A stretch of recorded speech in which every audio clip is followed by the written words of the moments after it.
I'm Maria Bagby, the Executive Director and founder of the Therapeutic Learning Center. I want to explain to you a little bit about our framework, our Learning Continuum, the Learning Continuum. It talks about all of the lower levels in our development that need to come in place in order for that higher level learning.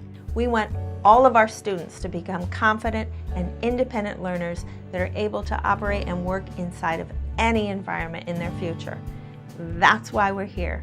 I have 30 years in education. I've worked as a teacher educator, and I'm very aware of what we are trained as teachers. So when I look at the top 2 levels of the continuum, we consider those foundational skills, reading, writing, math, and those help us learn the higher level content. And that's what teachers are trained in. We have to stay in our lane in the schools. It's what they're trained in, it's what they're resourced with, everything about it. If you're a school employee, you have to help those students access the curriculum, create modifications, make accommodations, and that sort of thing. We want to make it so that no child needs an accommodation, but what that means is treating the cause.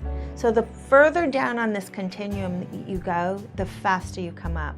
That yellow zone at the bottom, the core learning skills. We're talking about an internal organization, so we don't have to fight our bodies to sit and do our learning.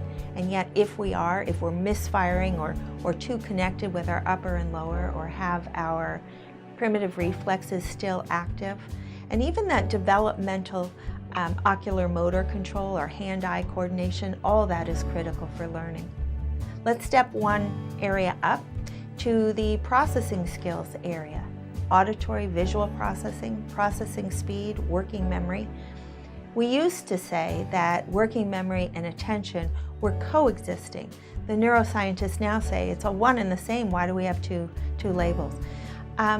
And that's important for us because where we're treating attention or attention deficits, we really need to look at working memory.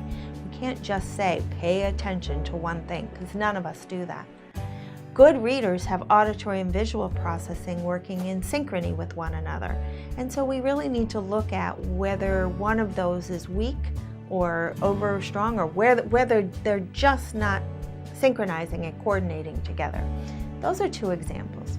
Let's move on up then to the next zone, which is executive function, the air traffic control area of our whole life. And with our students, what that involves is organizing, being able to organize their materials, their backpack, their assignments.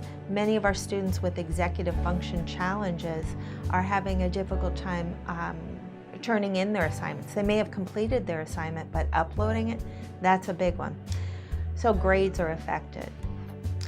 That's the learning continuum. The further down we go, the faster we come up. We're always treating the foundational skills of reading, writing, and math, but the underlying skills may be undeveloped or need strengthening in order that those foundational skills can happen more smoothly. I look forward to meeting you in person. I want to learn about your student and what's going on there, and we'll help identify what's causing their learning challenge or their learning disability. Learning challenges, learning disabilities, we will find the cause and we can improve. I look forward to meeting you. Come on in. Give us a call, fill out the form, and we'll make sure to give you that one-on-one time within a consultation to talk about what's going on. I'll see you soon.